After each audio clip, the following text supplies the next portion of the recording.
You're listening to the Southampton Delivery Podcast, a podcast dedicated to the Southampton Football Club and all of the SFC fans. You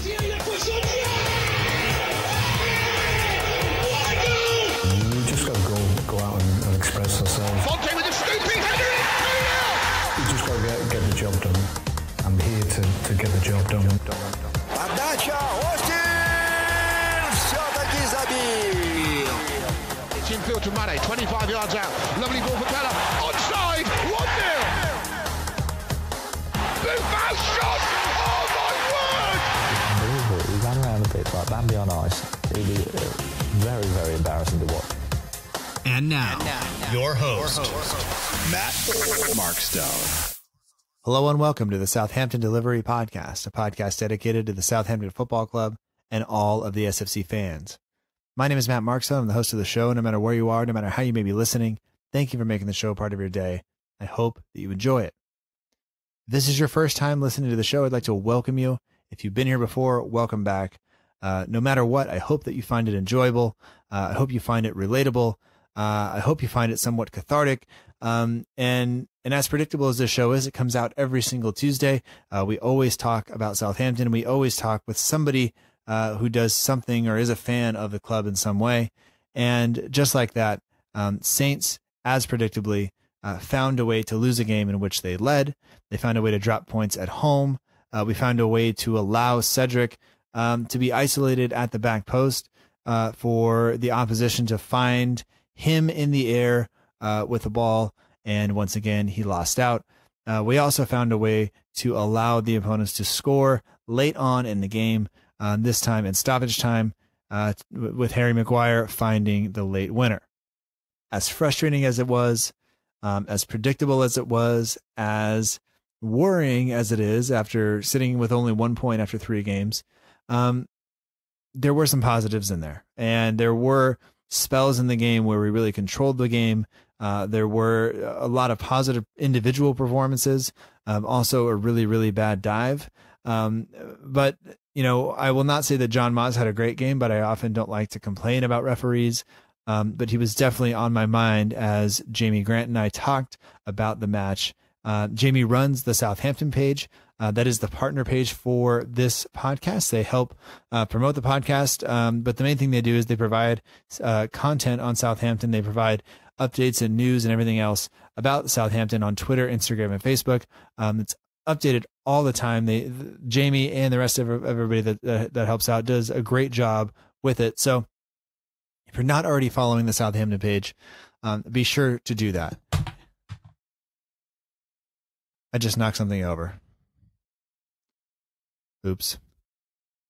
And so this week I was joined by Jamie, and I was actually on a bit of a vacation, if you want to call it that. It was only a couple of days, but it was we were away for my birthday, which was last week, and we were up in Napa. And if you like wine and you know California, that is a fairly big wine area.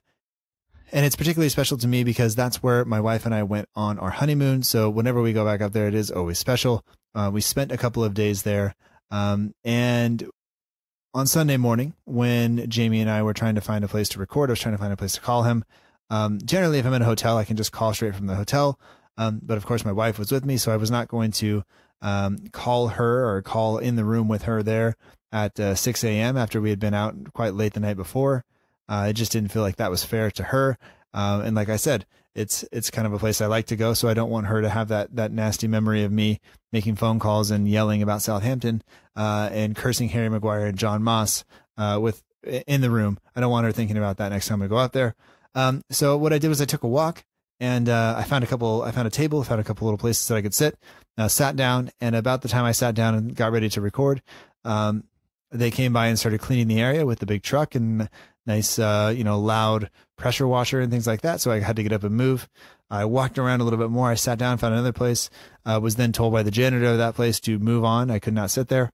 So I wound up standing, basically, underneath a light down by the river, and recorded the podcast. So if you hear some birds, if you hear some people walking their dogs and things like that, yes, that is actually happening. and I probably looked about as weird as I could look recording the podcast, but I really don't care because it's something I enjoy.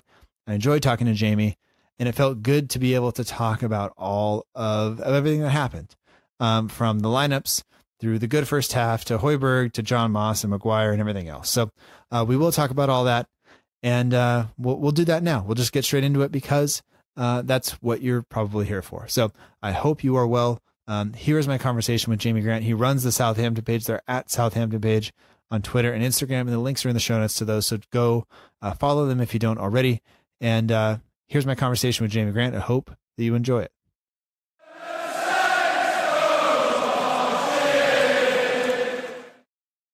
So we'd like to welcome back to the Southampton Delivery Podcast, Jamie Grant. He runs the Southampton page on Twitter and Instagram. He is at Stranger Ings. He is the partner account for the show, and it's a pleasure to be able to talk to him. And unfortunately, we got to talk about Leicester City and about everything else that's going on. And I don't know how the weather is where you are, but I'm currently standing basically at a river because I got kicked out of where I was going to record. So I hope everything sounds okay. But Jamie, how are you? Thanks for having me on as usual. And the weather here is not the best. Like I said, you might be able to hear it, but it's typical English weather. Yeah, and no, it's I don't know. I'm not going to complain about what I'm doing, and just hope I don't get. There's no boat going by. I'll be fine. But I don't know.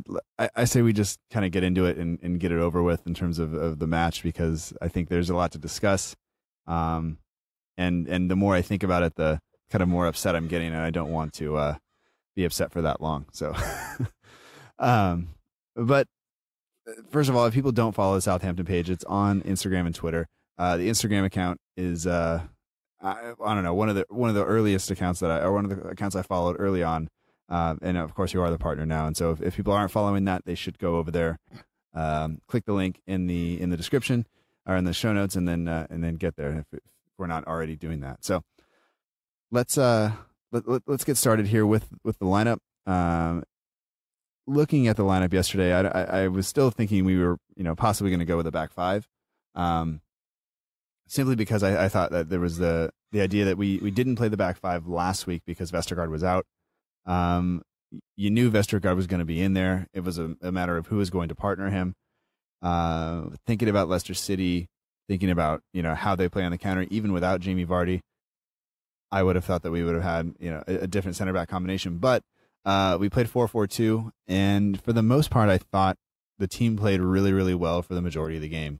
But just to get started with the lineup and stuff, what did you make of the lineup from your perspective? Well, I was hoping. I mean, it was great to see Vestergaard back in the defence, but I was hoping, and he wasn't even in the squad. Yoshida was going to play alongside Vestergaard, but like I said, he wasn't even in the squad yesterday, which was kind of a surprise because what most people I know after the last game wanted him to go alongside Vestergaard. But yeah, I mean, Wesley causes a lot of debate between the Saints fans, and I think he's either hot or cold with some people. Yeah, I mean, I think I saw somebody say that he has started every single game under Hughes, and people can't figure out why. And I know he's technically a pretty good center back. He's got the ability to make long passes and to dribble and to do all these things. He just still, for some reason, gets himself into bad situations in terms of when he's going to attempt to dribble out of a situation or do something fancy instead of just clearing the ball away. And honestly, that's a pretty slow center back combination against a team who plays on the counter.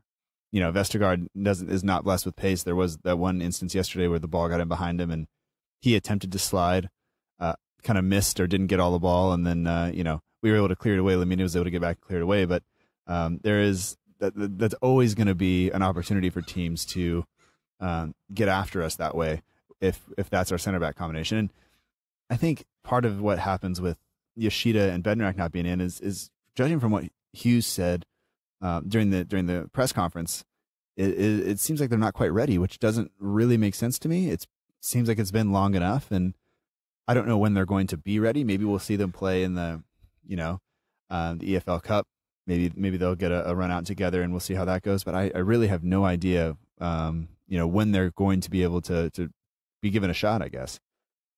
Of course, now if you take a look at the overall picture in terms of when we're, where we're sitting and how things are going, things are already looking pretty dire. And I don't want to say that because we're only 3 games into a season, but once again, a fairly easy start to a season, and not the results that we would have necessarily needed or wanted from those games. So going through the rest of the squad, though, I have no issue with McCarthy being there. I think he is still the number one. The center back, or the midfield partnership of Højbjerg and Lamina, I thought was that's the most attacking thing we could have hoped for. I'm kind of surprised Lamina was in there. But how did you feel about that? How did you feel about Romeu being kind of excluded from the starting lineup? I mean, on a normal given day, I like Romeu in the midfield because I think on his day he's one of our best. But like I said, Lamina's another one, like Hoyt, that's really hot and cold. I mean, sometimes Lamina can be, do you know what I mean, one of the best, and then some days he just doesn't really turn up. So it's an interesting one because I know a lot of people that say they'd love to see Romeu more in the middle because of his strength and whatnot, but then you've got Lamina there. So I agree with that, and I think Romeu plays a certain role in the team. He is, I would say, the only true holding midfielder we have. It is also true, though, that he is, he doesn't have the most going for it. He doesn't offer a lot in that role. For a team who's struggling to score goals, maybe it makes sense to put in some midfielders who can do a little bit more running, who can do both get in the box, and as long as that partnership, there's the understanding that one of them has to stay back if the other one makes a run, and there, as long as that understanding is there, I think it's fine. I think against a team like Leicester, where I think we were going to have the majority of possession. I think we're going to need to try to break them down and also be able to recover in terms of a counterattack. I think we picked the right lineup in the middle there, and I think both Lamina and Højbjerg, up until the point where he got sent off, I think they were outstanding. Maybe that's a little bit too nice to Højbjerg. Maybe he played well, or maybe they both just played well, not outstanding. But I think they were both fine. Out wide, I had no issue with Elyounoussi and Redmond being out there. I thought they did very well. I thought Redmond had a field day down the left-hand side against Amartey, especially in the first half. And I think a big shock for everybody was seeing Ings and Long up there, up top. And I know a lot of people maybe want to see Gabbiadini, but he wasn't even in the squad yesterday. So what did you make of that, and how did you feel about Long getting the start and kind of the rest of the attackers that were out there? Most people know by now, I'm not really the biggest fan of Shane Long. I mean, I was a little bit with him up top. I understand the whole, I said he works hard and whatnot, but what I understand with Gabbiadini is I spoke to someone yesterday and they were saying that he didn't train all week because he attended a funeral back home, so he didn't train all week and was in the box, hence why he wasn't in the squad. So I'm guessing if he would have been, obviously not having family matters, he would have maybe started the game. Mm-hmm. So, because obviously I saw him not there thinking, has he been dropped completely? Because I know obviously Hughes dropped someone out, do you know what I mean? Someone's missing from the squad, but yeah, I think it was a family matter. So he might have started along with Ings if he would have been available.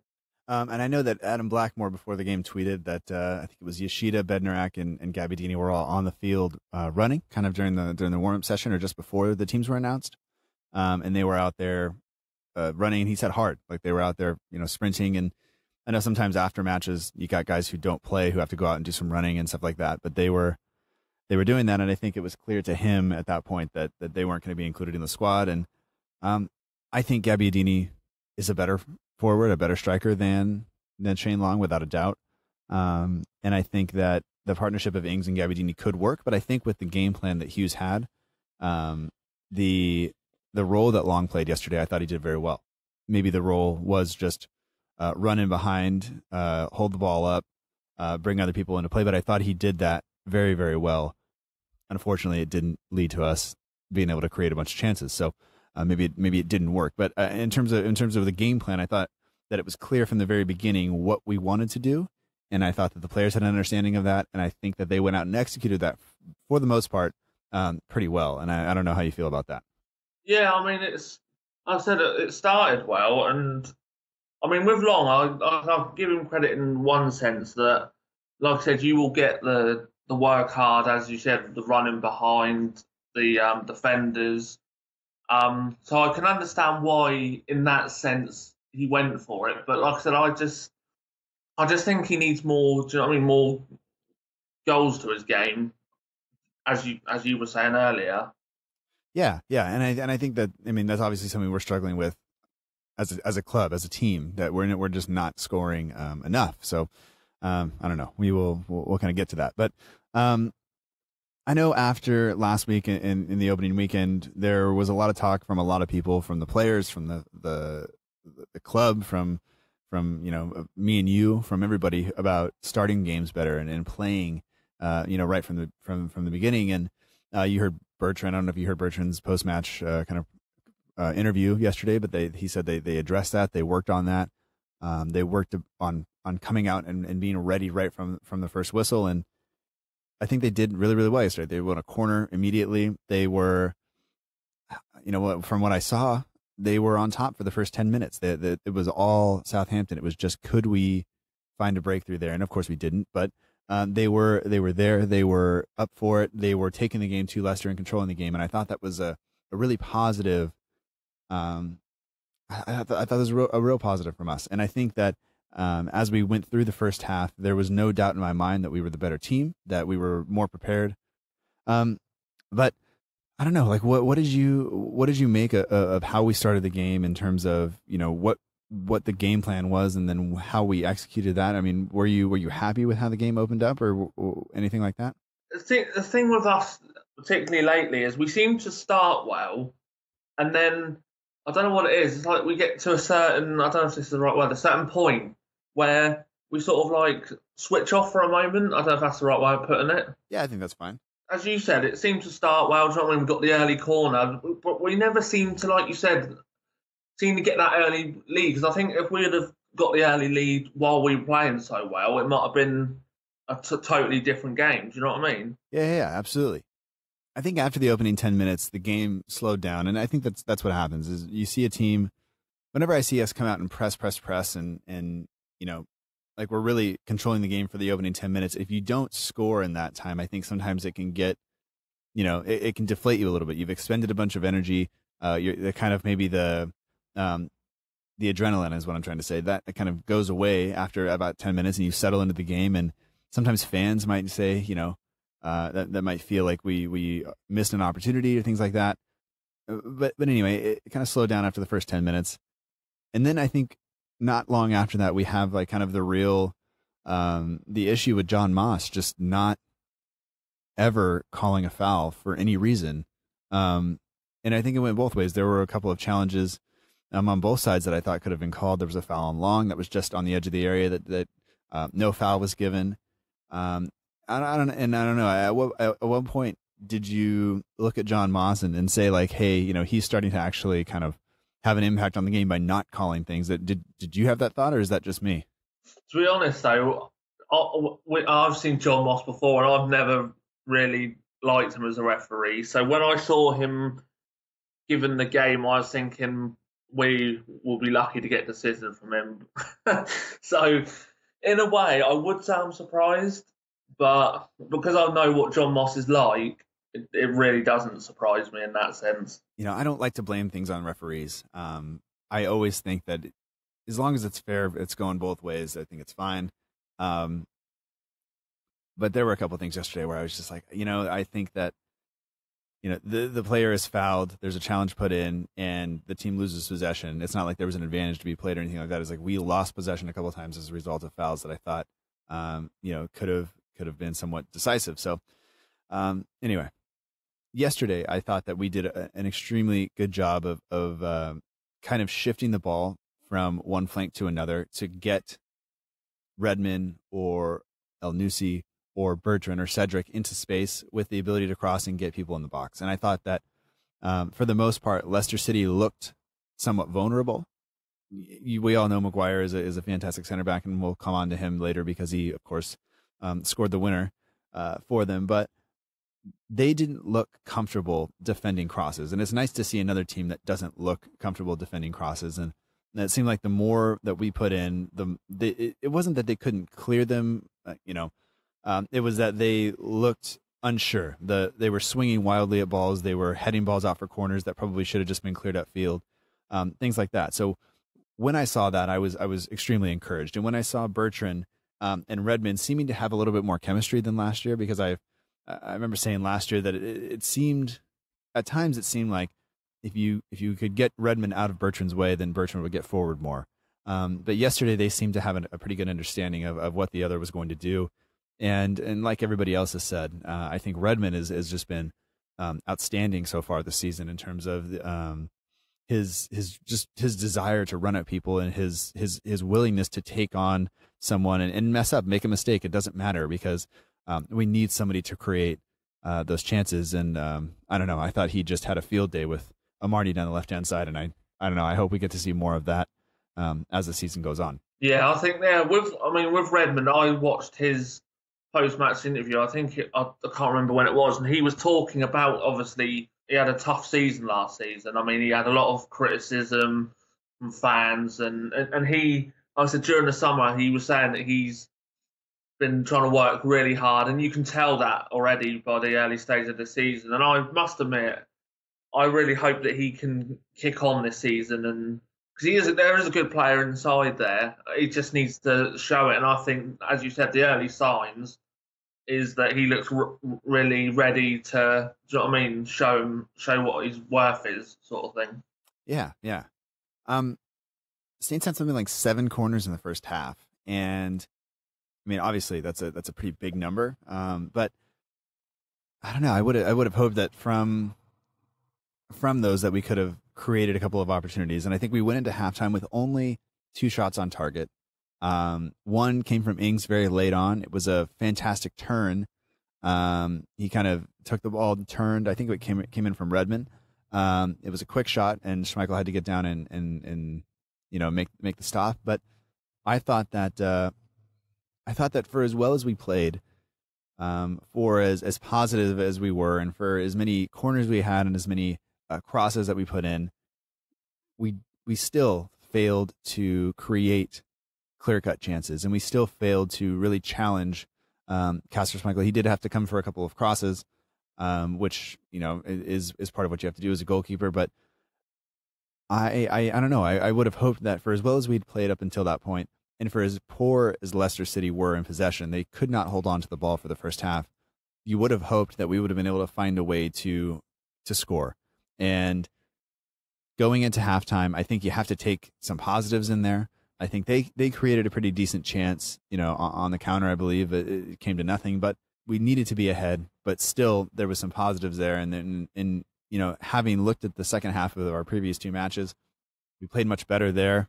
Even some of the matches during preseason, we played much better in the second half. So you thought, we're going to come out and we're going to have a decent second half, and we should be able to do this.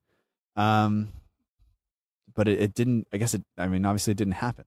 And up until that point, I would say that one of the only kind of negatives would be that Ings was not involved a whole lot. He was having trouble getting on the ball, and he didn't have a huge number of opportunities and things like that. But just kind of going into halftime, how were you feeling about the game? Were you satisfied with the performance to that point, or were you disappointed maybe that we were not ahead? Well, as you said, we were dominating the first 10 minutes. It would have been good to get a goal, because normally I say when Saints are on top, it's always good to get a goal just to help the whole. Do you know what I mean? So it would have been nice if we would have gone in at least 1-0, maybe possibly 2. But normally, you'd go in at 0-0 and say, okay, we didn't take all of our chances. Let's go into the second half and really take the game to them. So it's more of a hoping it was going to get better. Yeah, and I don't know. I thought I like I said, I was fairly happy with how it had gone. You wish we would have been ahead, but you think, okay, we're going to go in, we're going to we're going to come out pumped up again, and we're going to take it to them. And to be fair, the second half kind of started pretty well. Ings went pretty close, and then Bertrand, from that ball that kind of just trickled through the area, and Bertrand absolutely destroyed that ball. And beautiful strike, still rising as it went into the net. That has to be, one of the best feelings, I guess, when you hit a ball that cleanly and you just know that it's going in. And it's nice that it's the captain and it's on his 150th appearance and all this other stuff. So it was really, really good to see that from him. And you would have thought that at that point we should be able to put this away, that we should be able to take that momentum and continue to move in that situation. And it seemed, though, that we either stopped playing after we scored or that woke Leicester City up, because it didn't take them long to equalize. And I don't know what you think about the manner that they were able to equalize, but once again, it was Cedric towards the back post, got his head to it actually, but then didn't clear it, and made a mess of it. And then Gray drew them level after just a few minutes of us being ahead. I must admit, that, as you say, the goal was great by Ryan, and I thought it was just disappointing because, like I said, I thought a goal for us in the second half would push us on, but then to be 1-0 up and then all of a sudden it was like, and they've equalised, and I was thinking, hold on a minute, do you know what I mean? It was just so, I don't know what seemed to happen from that moment we scored to them equalising. It was like we went, right, okay, we've got the goal, that's all good, and then they decided, do you know what I mean? That just seemed to, I don't know what's the right way to put it. Like, they just seem to turn off for a minute. I think it's 100% possible that you still have the mentality from the previous two managers, Puel included, that, we scored the goal and now it's time to defend. It's time to make sure we hold on to that lead instead of continuing to play in the same manner that you were, that kind of put you into the situation where you were ahead, I think that Leicester may have crumbled had we continued to apply pressure and had we continued to push them upfield, and had we continued to kind of play the same game we were playing. I think that just that momentary kind of hesitation of continuing that allowed them to get back into the game. And once it was 1-1, I wasn't nearly as confident that we were going to be able to win the match as I was when it was 0-0, even maybe going into halftime. Yeah, I had that feeling as well. And like you said, once the equaliser went in, I must admit I was the same as you. I wasn't as confident that we were going to go on and finish the game due to previous times we've been like that, if you know what I mean. Yeah. I don't know. Do we want to really analyze what happened with Cedric at the back post there, or do we just want to kind of let it go and say it's still happening? I don't know. I don't know if you want to talk about that or if it's just more frustrating than you or I care to deal with at this point.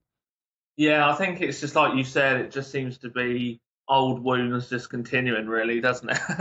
Yeah. I think that's the best way of. So yeah, I mean, we can talk about the defending.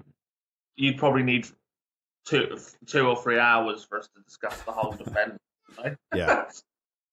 I don't know. And I think at some point you start to see the frustration building, and it kind of comes and goes. You had that instance, I don't know if you could see it on your feed, where Lamina was kind of making a run, and we played it in behind, and it was too hard, too long for him, and he kicks the microphone out of frustration. I don't know if you saw that on yours or not. There were a couple of needless fouls given away. El Nusi gave one away that McCarthy was able to punch away from the free kick, but just giving Leicester opportunities to stay in the game, I think, and that was a little bit frustrating. And I think that's something that maybe there's some maybe that shows a lack of leadership that we have, that there's people out there doing that, and nobody's correcting that behavior. Nobody's reminding them, of how to play, I guess. But then you start to see, on top of Lamina kicking the microphone, you see Højbjerg let one loose from, I don't know, Steph Curry range and it's got no shot of it ever going in. And then kind of the next thing that I have in my notes is that he gets booked for simulation, and that's the second yellow. And now we're down to 10 men. And for me, a lot of us pushed for Højbjerg to start. A lot of us wanted Højbjerg to start. And I think that for anybody that wanted him to start, I don't know if Hughes will start him again for a long time. I think that decision to that decision to go down there, and whether he was clipped or not, there was some contact before, but I think he just took one touch too many. If he was going to go down, he needed to go down immediately. But I think that you have to be able to have some trust in your players that they're going to stay on the field. And I don't know, it would just seem like such a ridiculous dive to me that it's frustrating, and I don't know if Hughes is going to stand for that.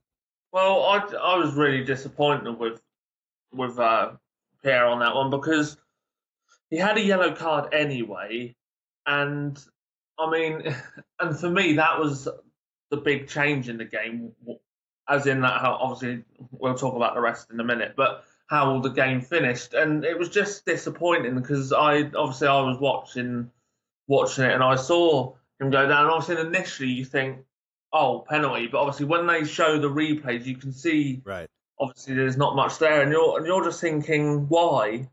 Do you know what I mean? You're thinking, why are you doing that? Yeah. You just can't understand why you would do that. Like, especially on a yellow card. I'm not saying you should do it anyway. And if it was another player, everyone would have been absolutely furious if Leicester would have done it. But I just don't understand players that do that. It's like they lose their whole. Do you know what I mean? They just think, you know what, let's try and see what happens. It's almost like he missed the opportunity to shoot. He should have shot, 1 or 2 touches before that. There was some contact. He had the opportunity to go down initially with the contact on just outside the area. He doesn't go down. He doesn't get the shot away, and then the ball is running away from him. It's very obvious that he has lost possession at that point because there's 2 Leicester defenders on him, and he's trying all the best intentions, I'm sure, but it's just such a poor decision given everything that we have. I mean, you're losing a central midfielder. You're losing the control that we had in the game. You are giving Leicester just a little bit more fuel to be able to push forward, and then at home in a match that we needed to win against a manager that very many fans dislike. Now it all seems to be kind of turning against us, and I don't know. It was super frustrating, and I just could not understand that, and I wanted to hurl abuse at John Moss because it felt like the right thing to do. But once, like you said, once they showed the replay, it was pretty clear that he did get that decision right, and Højbjerg deserved to be sent off for it. And it's just, I don't know. You look back at that and go like, can we hold out? Can we make sure that we don't, ruin this? And unfortunately, obviously we couldn't. We almost got there, but it doesn't matter. No, and obviously, once you lose a player, do you know what I mean? It changed the whole thing. There was more space for Leicester, and obviously that space, as I said, we'll go on to in a bit with Maguire's goal. But like you said, you have to take someone off, because I think he took off Elanusi, I might be wrong, took Elanusi off Romeu, so that took away that option. And then you have to completely change your mindset when you lose that player, because like I said, you've got to cover the area that's now, do you know what I mean, now empty. Yeah, so what happened was, Austin had already been brought on for Ings. They took Elanusi off for Romeu, and we went, I think, basically like 4-4-1, and they put Long out wide, and Armstrong eventually came on for him in the 86th minute. But it does change the entire point of attack, because now you take that long ball over the top that Long is going to be able to run onto. That's gone now, because he has more defensive responsibility on the right side or on the left side, wherever he was playing, whatever wing he was playing. It changes the mindset, and I think everybody understands that this is what you have to do now. Like, there is the mindset has to change a little bit, and we still, to be fair, created some opportunities, but we looked much more like we were in survival mode for portions of the second half after Højbjerg was sent off. They, Chilwell, I think, put in a cross or made McCarthy had to come up for a big save, I think. I don't know, just the sending off, I think, definitely changed the game, and I think that goes without saying. That's probably the most cliche thing ever uttered on this podcast, but maybe not. Anyway, late on, we got 2 corners in quick succession. It looked like maybe we were going to get back into it, like maybe we were going to take the lead, and then we have Maguire, who decided to for some reason come forward just a little bit more, which I think we saw from him during the World Cup, and we've seen it before from him. Now, if you watch Leicester City play at all, he is comfortable dribbling and coming forward, and once again, I think we just didn't close him down. We gave him too much space. We gave him the opportunity to shoot, and unlike our defenders, Cedric had unleashed one from about 40 yards earlier.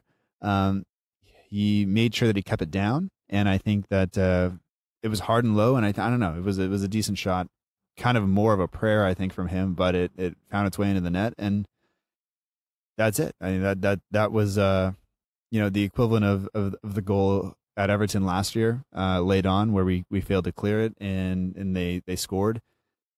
This one hurt just as bad, and it left a pretty sour taste in my mouth from the entire performance. And I think you can go back and pick on people and things like that, but it really just did make me angry for the most part.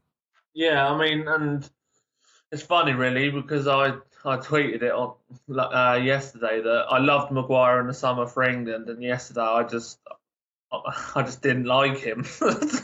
It was just like I said, but the thing is, because of like I said, it goes back to my previous point. Because of the sending off, there was more. If Højbjerg would have been on the pitch, and like I said, I might be completely wrong with this, but he could have stopped the goal from happening because you would have had.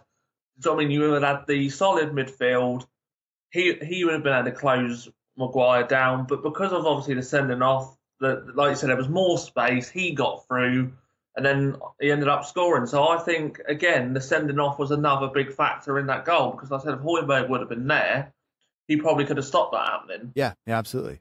It was, I think everything kind of compounded on itself, and we got to the point where that's how it ended. And I think if Højbjerg's there, then Long can track back or Armstrong can track back, whoever's playing then to put some pressure on Maguire. And I think you have, the extra body. And at this point, we're still trying. I think I don't know if you can say we were pushing for a winner, if we were still hoping to be able to win it. I think once you get into stoppage time, even though we'd had the corners earlier, there is, maybe the idea that you just need to hold on for the point. But it just didn't work. Looking back kind of at the whole game in terms of possession, I mean, we had 11 shots. We had 7 shots on target. It's not a ton. And I felt like we really kind of dominated the first half a lot more than we showed, or then showed up towards the end of the game. And obviously going down to 10 men would have taken that away. But, we had 62% of possession in the first half.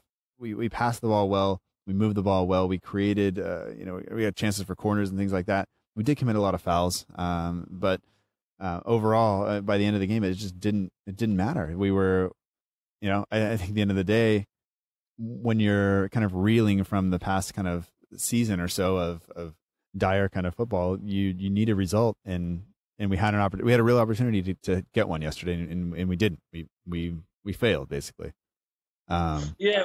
Yeah, I really believe yesterday was the game that we needed to get. If you look at the results, if you look at the two games, I mean, Burnley were coming off the back of a Europa League game. I'm not saying I expected that to be easy, but you looked at that and Leicester and thought, if we can at least, I was hoping to start both games at home with 6 points. So to come away with one from both home games is really disappointing, really, considering how it looked for us, if you know what I mean. Yeah, no. I mean, you open your season against Burnley, Everton, and Leicester, 2 of those games being at home, and you come away with 1 point. That's just not good enough. That's not paving the way or a path for a successful season, and I think that is worrying for me.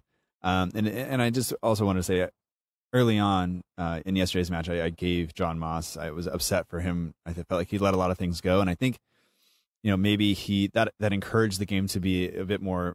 That encouraged people to leave tackles in or leave, things in on people. And by the end of it, something like 24 fouls in total. But I want to say that he could have put a stop to that early on by actually maybe issuing. I don't know if another yellow card is the answer, but.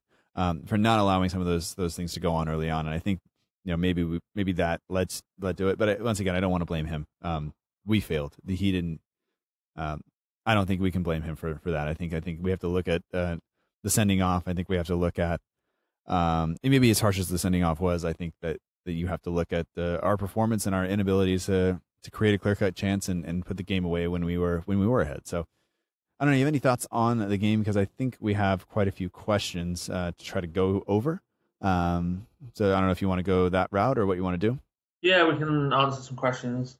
All right. So we'll do this. I don't know. Did you get any on your Instagram post? I think I forgot to put it out on Twitter. I think I scheduled it for tomorrow. So I don't know why that happened, but Oops. All right, so like you said, let's go ahead and move on, and we'll answer some questions. And I know you made a post on your Instagram. I have one on mine, and we'll just kind of go back and forth and ask some questions. If people are ever interested in submitting questions, they can do so. They can send a direct message on any of the social media channels, whether it's Twitter, Instagram, or Facebook. They can leave a comment underneath any of those posts, or look on the Instagram story for the question thing. You can just type it in there. So I don't know, Jamie, do you have a question? Maybe you want to go first, and then I'll ask you a couple as well.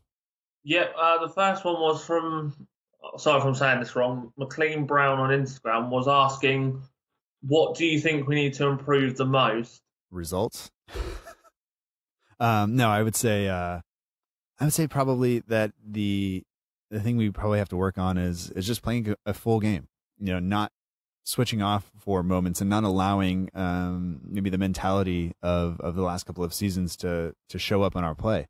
And I think that we, for large parts, I think we played probably 60 really good minutes yesterday.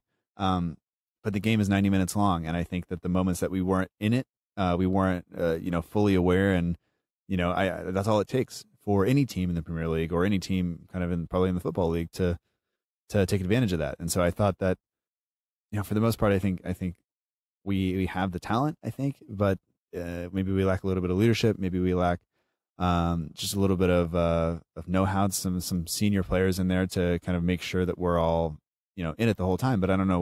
What do you think? Yeah, I mean, to be fair, I know you joked about it, but I would say, the results do need to improve, for one. I just think we just need to improve our concentration up to the 60th minute, because it seems to be we're okay for the start of the game, but then we get to a certain time, then it's just, I don't know what's the best way of describing it, but we just seem to change. So I'd like to improve the fact we can do the whole 90 minutes. Obviously, it's hard to keep up the same level. Do you get what I mean? But not to have that switch off after the 60-minute sort of mark. Yeah. We have one here from the Danny Ings fan page, which I find it to be great, the page, except for there's still a lot of Liverpool stuff on it. But I guess I can't complain too much. It says, if you were Mark Hughes, what would you do with the team to try and start picking up points? Well, I would change a couple of, like I said, obviously I understand there's injuries there and stuff, but I'd like to see Yoshida come in when he's fit enough. I'd like to see Gabardini given more of a chance up front. I'd like to it's small things really that I'd like to, because after I saw Ings and Gabardini versus Burnley for that, I don't know if you remember that, towards them, they seem to work really well together. Yeah. So, I'd like to see Yoshida get, I feel like if it was me, I'd probably want to get Yoshida alongside Vestergaard, because I just think they work really well together, and I'd like to see Gabardini more, personally. But as you said, with the system, it doesn't always seem to work with Gabardini, which is really a shame for me, personally. I don't know about yourself. I mean, Hughes seems to have something that he just doesn't like, something about Gabardini's game. And it doesn't matter what it is, I guess, because it's probably not going to change. I think we all rate Gabardini, and I think not even just from the initial goal-scoring kind of form that he had when he came to the club, I think we all recognize that he is a very good player. He just, for some reason, doesn't quite fit what we're trying to do. And that is frustrating. It's got to be frustrating for him. He chose to stay, whether it was because there was no interest or whether it was because this is where he wants to be.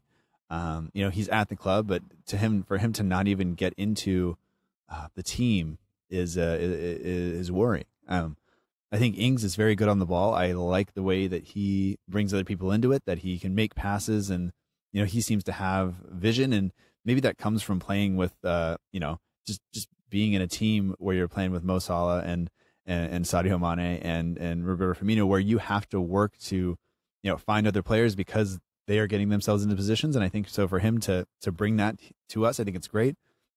But I think we need to find him a partner. And I think yesterday, like I said earlier, I have no problem with Shane Long getting the start yesterday in terms of what his role was in that team. And I think he did that role very, very well.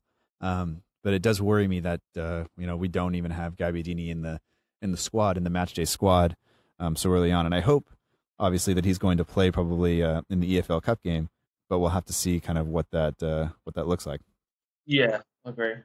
Do you have another question, perhaps? I've got another question from that.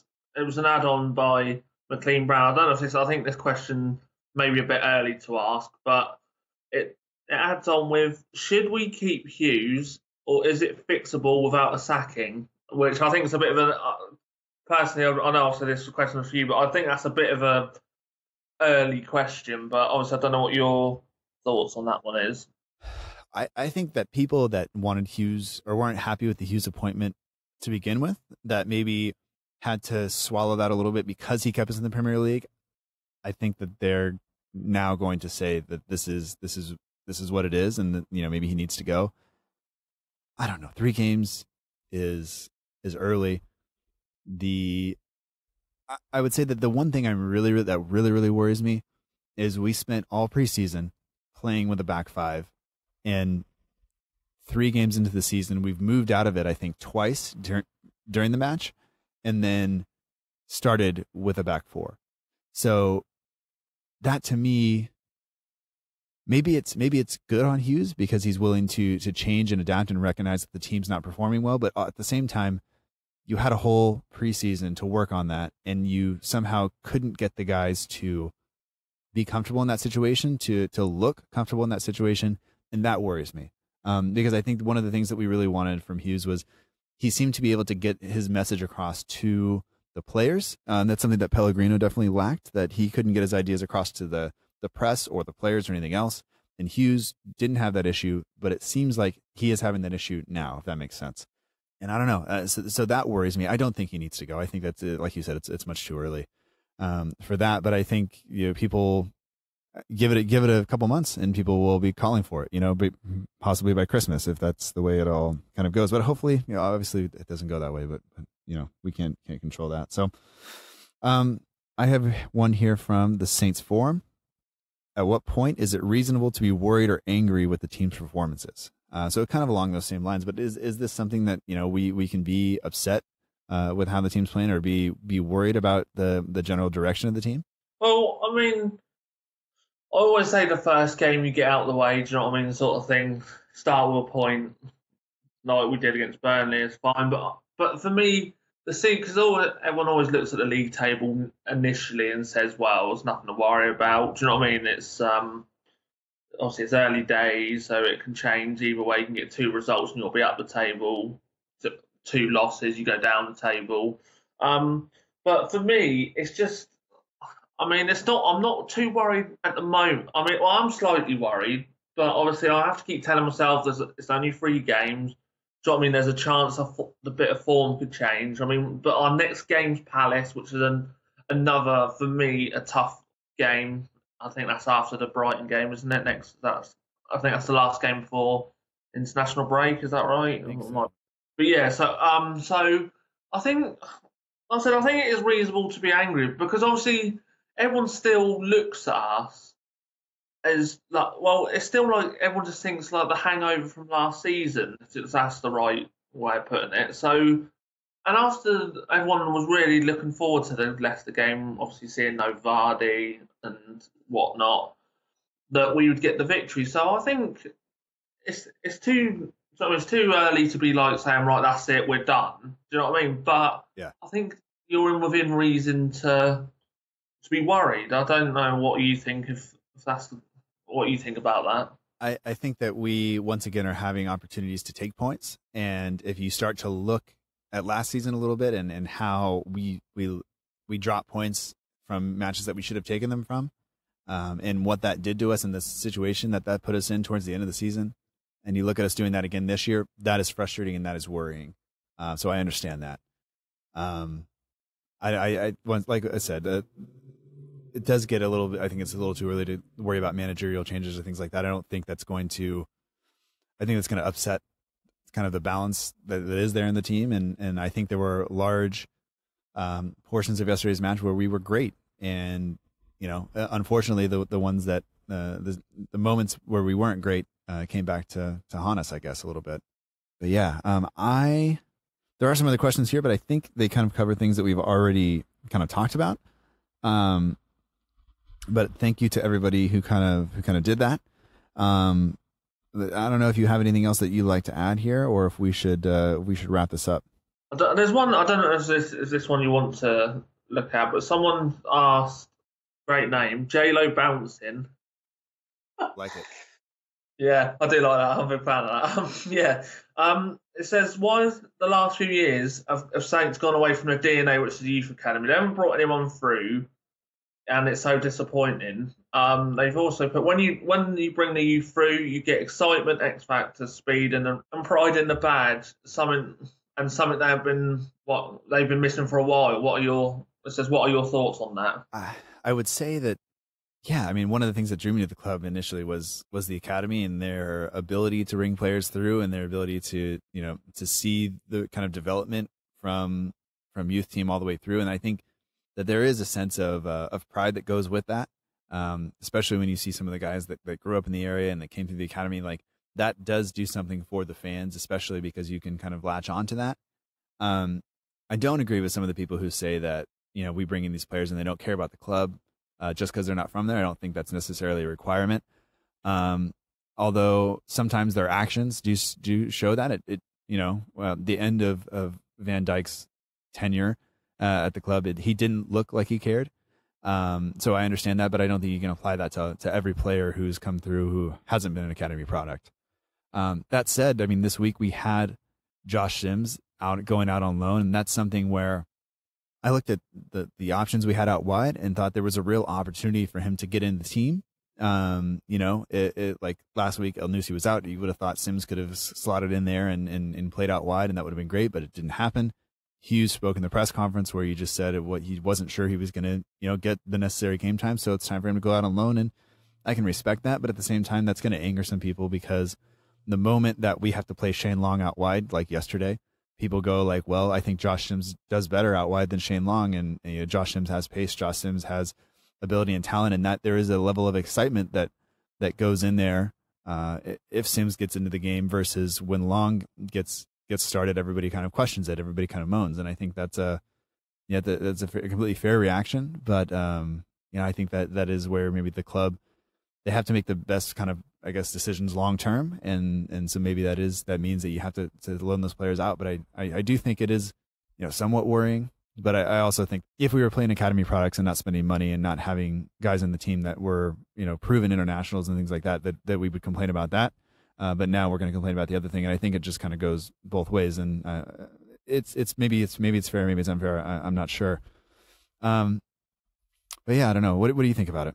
Yeah, no, I'm the same as you. I mean, when I saw Sims go out on loan, I mean, I was in a mixed view really, because I didn't like him playing for the under 23s. People might find this disrespectful, but I find him and Josh and Hesketh both shouldn't be playing under 23 football. I think they're bigger than that, and that they should be playing elsewhere. So obviously it was nice to see Sims go out on loan, but there's a second part of me that thought, as you say, he could have gone. I mean, with El Nusi, obviously he had his hamstring injury. I thought that could have been the perfect opportunity to give him a chance. So it was a mixed one, because I didn't want him in the under 23 level, which I say I don't mean to disrespect anyone that likes the under 23 level, but I just don't think Josh Sims that's his level anymore. I don't know what you think about that, but I don't think him and Hesketh should be in that under 23 setup anymore.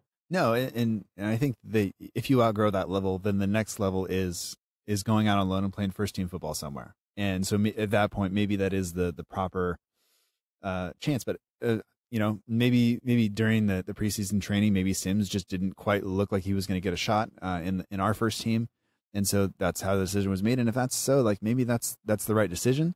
The championship, if he can get in that squad and play every day. I don't think Reading is doing particularly well. I don't think they've been very good, maybe last season or even this season. But maybe that'll be a good challenge for him, just a little bit, a slight step up over what he was playing before. So go for it and do it. But it is somewhat frustrating, like I said, to see those players have to do that, even if it is the right decision. It's sometimes it's just hard to take, I guess. Yeah, I'd agree with that. All right. Well, I probably should go. We're coming up on the hour mark in terms of our recording time. I appreciate your time. I hope you are doing okay. I hope the weather lets up a little bit. Where I'm standing is starting to pick up a little bit, so people heard little kids and dogs and birds and trucks going by. Hope it's all right. But Jamie, it's always a pleasure to talk to you.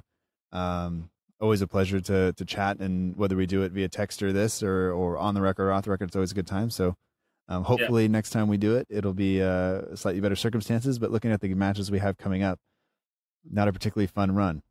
Brighton, of course, in the Cup. Then we have Crystal Palace, then the international break, then Brighton at home, then Liverpool away, then Wolves away, and then Chelsea at home. So maybe we'll talk in a couple months so we can actually have a good one. Yeah, exactly. Because obviously I wanted to get this one in here due to obviously my house move. So hopefully by the time we talk next time, I've moved house. That's the aim anyway. Yeah, absolutely. But it is early. It is early in the season, and I think we'll. I don't know. I always have faith that we're gonna sort it out, but you just really hope that they do it soon, because otherwise, last season's kind of thoughts are definitely gonna creep in. But like I said, always a pleasure, and we'll talk to you next time. Yeah, that's great.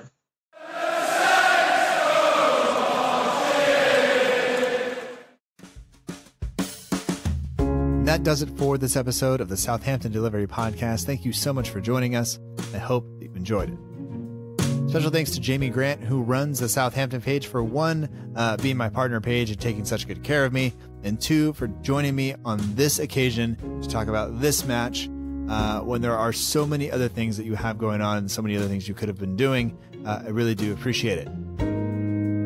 And after the loss to Leicester, it just places that much more emphasis on the game against Brighton, which is coming up on Tuesday.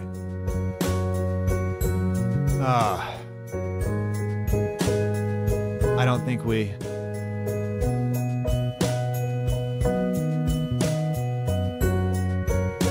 Stop the music. We got to call Jamie again.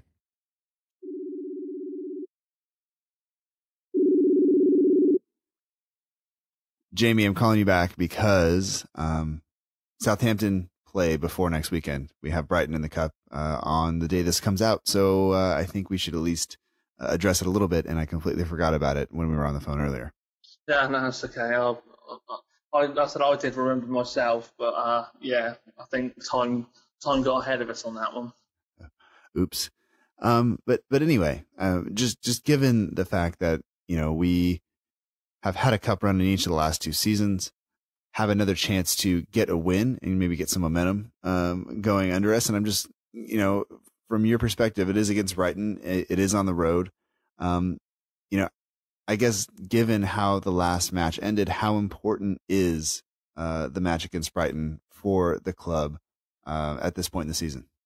Well, Ryan Bertrand said it after his interview. He said that obviously, because the last game wasn't the best, and I think the cup game against Brighton is. I mean, a lot of people are saying, "Oh, we don't need the cup," but I think it'd be good just for the momentum. I mean, I think any win you get can help the team anyway. So I think it would be good for us to get the win tomorrow night and then head into the weekend with a bit more of a positivity. Because we would have been heading in to the Palace game after the Leicester game without a cup game, then it might have been a bit different. So this is a chance for us now to put our rights wrong.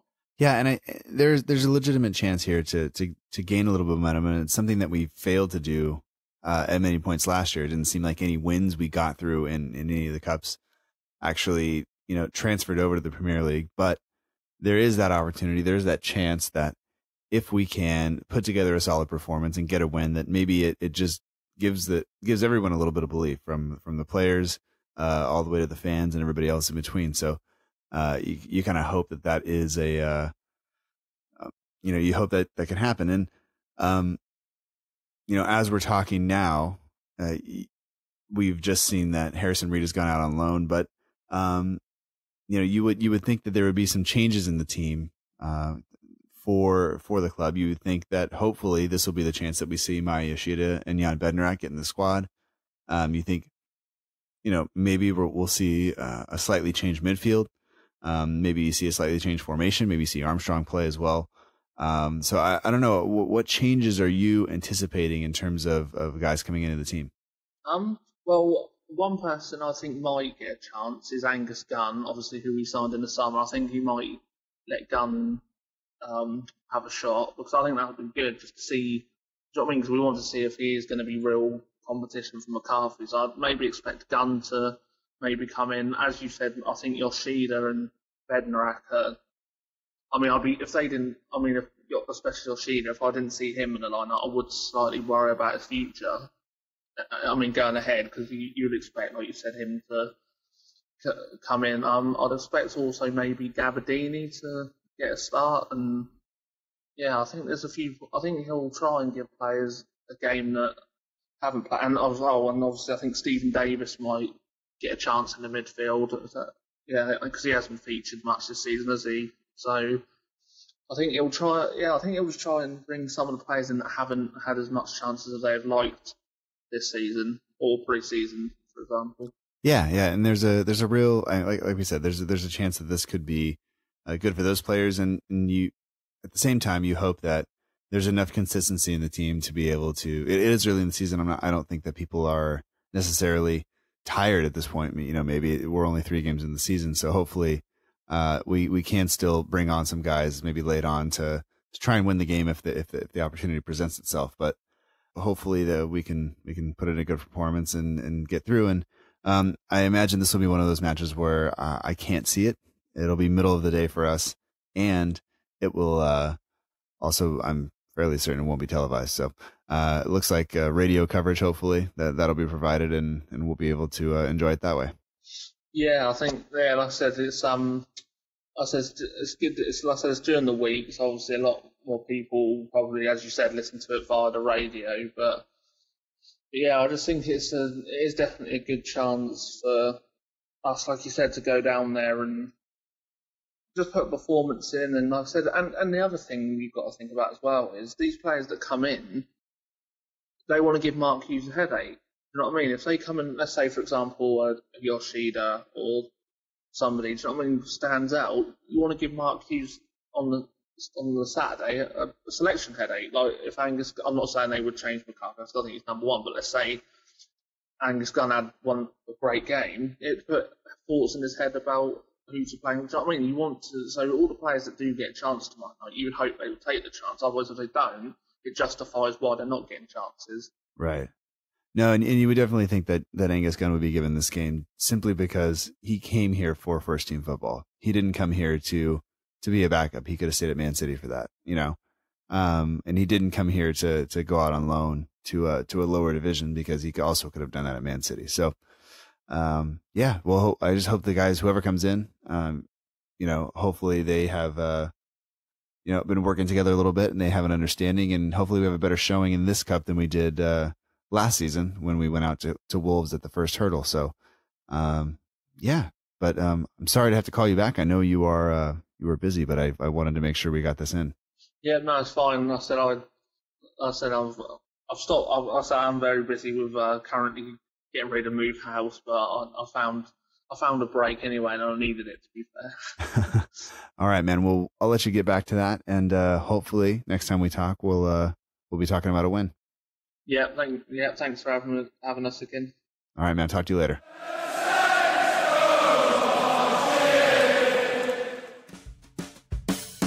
And that really does it for this episode of the Southampton Delivery Podcast. Thank you so much for joining us. I hope that you enjoyed it.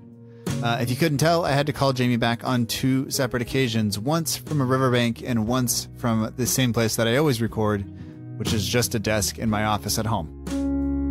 Special thanks to Jamie for taking time out to talk with me. You can find him on Twitter at Stranger Ings, and he runs the Southampton page. It's at Southampton page on Twitter, Instagram, and Facebook. I highly recommend you check it out if you don't do so already. If you want to get in touch with this show on social media, we're at SFCDELL_IVERY on Twitter and Instagram, and we're at facebook.com/SFCDelivery. No underscore in the Facebook address. You can also email the show at southamptondelivery@gmail.com. You can send us questions however you wish. We always enjoy feedback from you. Our logo is designed by Matt Beeling of the We Are Southampton page on Instagram. For all your matchday edits, polls, competitions, and more, be sure to check out the We Are Southampton page on Instagram. You will not be disappointed. All music for this show comes courtesy of the Free Music Archive at freemusicarchive.org. The intro song is Epic Song by Boxcat Games, and the end of show credits that you're listening to right now is Aim is True by Poddington Bear.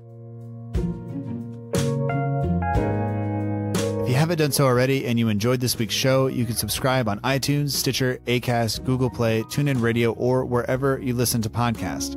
We're also on Spotify and on the new Google Podcast app for Android users. If you've already done that and you still like the show, you can leave a review on iTunes or wherever you listen. That really does help other people find out about the show, and I truly appreciate it. Well, Saints have certainly dug themselves a hole at the beginning of the season. I do look forward to next week, to talking about Brighton, to talking about Crystal Palace, to talking to another fan, because that is really what this is all about. And until next time, remember that together, we march on.